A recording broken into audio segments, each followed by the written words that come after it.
വാർത്താദീപത്തിലേക്ക് ഏവർക്കും സ്വാഗതം. തെരഞ്ഞെടുപ്പ് കമ്മീഷനെതിരെ വീണ്ടും ആരോപണമുന്നയിച്ച് രാഹുൽ ഗാന്ധി.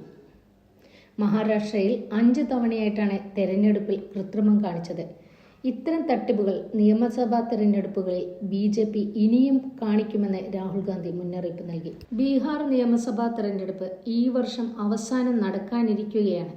പ്രതിപക്ഷ പാർട്ടികൾ എവിടെ മത്സരിച്ചാലും BJP ഒരു അട്ടിമറി നടത്തി എങ്ങനെയാണ് തെരഞ്ഞെടുപ്പ് വിജയിക്കുന്നതെന്ന് രാഹുൽ ഗാന്ധി ഒരു ലേഖനത്തിലൂടെ വ്യക്തമാക്കിയിരിക്കുന്നത്.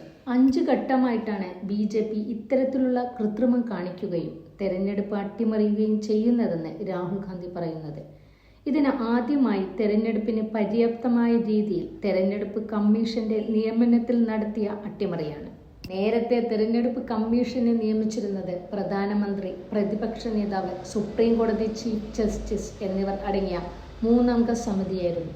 അതിനെ അട്ടിമറിച്ചുകൊണ്ട് നിയമം പാസാക്കി. പ്രധാനമന്ത്രി, പ്രതിപക്ഷ നേതാവ്, ചീഫ് ജസ്റ്റിസിനെ മാറ്റി പകരം പ്രധാനമന്ത്രി നിർദ്ദേശിക്കുന്ന മന്ത്രി എന്നാക്കിയപ്പോൾ ഏകപക്ഷീയമായ നിയമനമായി മാറി. പിന്നീട് പല മണ്ഡലങ്ങളിലും പലതരത്തിൽ വോട്ട് അധികമായി ചേർത്തതിൻ്റെ കാര്യം രാഹുൽ ഗാന്ധി പറയുന്നു. അദ്ദേഹം എടുത്തു പറയുന്നത് നാഗ്പൂരിലെ ഗാന്ധി എന്ന മണ്ഡലത്തിൽ 35,000 വോട്ട് അധികമായി ചേർത്തു. ലോക്സഭാ തെരഞ്ഞെടുപ്പ് കഴിഞ്ഞ് 3-4 മാസങ്ങൾക്കുള്ളിലാണ് നിയമസഭാ തെരഞ്ഞെടുപ്പ് നടന്നത്. അങ്ങനെയാണെങ്കിൽ എങ്ങനെയാണ് ഈ ചെറിയ കാലയളവിൽ ഇത്രയധികം വോട്ട് വർദ്ധിക്കുന്നത് എന്നാണ് ചോദിക്കുന്നത്. പിന്നീട് തെരഞ്ഞെടുപ്പ് അട്ടിമറിക്കുകയും ഈ രേഖകളൊന്നും പുറത്തുവിടാതെ, വോട്ടർ പട്ടിക പുറത്തുവിടാതെ, വോട്ട് ചെയ്തതിൻ്റെ വിവരങ്ങൾ ഒന്നും പുറത്തുവിടാതെ സൂക്ഷിക്കുകയാണ് ചെയ്തിരിക്കുന്നത്.